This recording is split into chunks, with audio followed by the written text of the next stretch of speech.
Has oído hablar muchas veces sobre los derechos humanos, sus orígenes y su historia, pero ¿alguna vez te has preguntado qué los define y cuáles son los organismos que velan por su cumplimiento?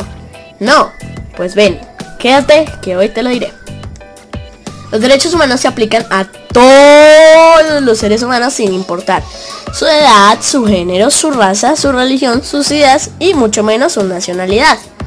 Cada persona tiene la misma dignidad y nadie, absolutamente nadie, puede estar excluido o discriminado del disfrute de sus derechos.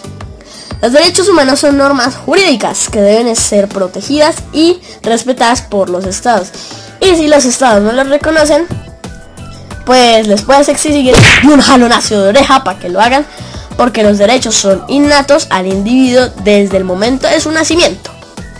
Los derechos humanos también tienen sus normas y sus deberes, ya que si no los cumples no tienes el derecho a tener derechos. Eso suena muy raro. Los derechos humanos son indivisibles, cada uno de ellos va unido al resto, de tal modo que negarse a reconocer uno o privarnos de él pondría en peligro el mantenimiento del resto de los derechos humanos que nos corresponden. Los derechos humanos nos hacen iguales y libres a todo el ser humano desde el momento de su nacimiento. Los derechos humanos no se pueden violar. Ir en contra de ellos es atacar la dignidad humana. Son irrenunciables e inalienables, ya que ningún ser humano puede renunciar a ellos ni transferirlos. Su origen es bastante curioso. El origen del concepto de los derechos humanos se remonta al reconocimiento del derecho natural por los romanos de la antigüedad, basado en ideas racionales derivadas de la naturaleza de las cosas, y a las enseñanzas de Jesús de Nazaret, que recoge la filosofía cristiana en siglos posteriores.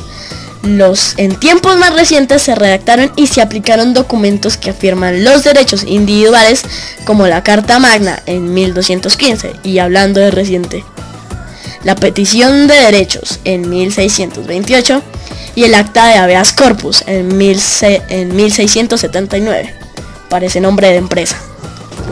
Por tanto, la versión moderna de los derechos humanos tiene su origen en la cultura occidental y cobra forma a finales del siglo XVIII, casi simultáneamente en las 13 colinas inglesas de América, que muy pronto se convertirían en una federación independiente, los Estados Unidos, y en el Reino de Francia, que se transforma en república tras la revolución que acabó con el régimen monárquico absolutista.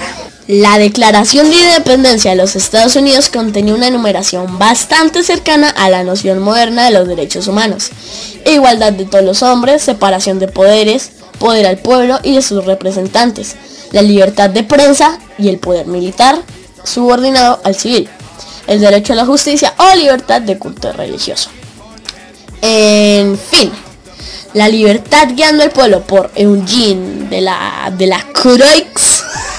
En 1830, los derechos humanos fueron recogidos en las leyes positivación a raíz de las revoluciones burguesas en los siglos XVII y XVIII. La Revolución Inglesa, la Revolución Americana y la que nadie se le olvida, la Revolución Francesa. Esta última promovió la aprobación en la Asamblea Nacional de 26 de agosto de 1789 de la Declaración de los Derechos del Hombre y del Ciudadano. La ONU aprobó el 10 de diciembre de 1948 la Declaración Universal de los Derechos Humanos, que recoge en sus 30 artículos los derechos humanos considerados básicos. Este es el origen más exacto de los derechos humanos. Espero que les haya servido esta información, que les haya encantado, que les haya fascinado. Un abrazo, un saludo, un besazo y nos vemos en la siguiente. Adiós.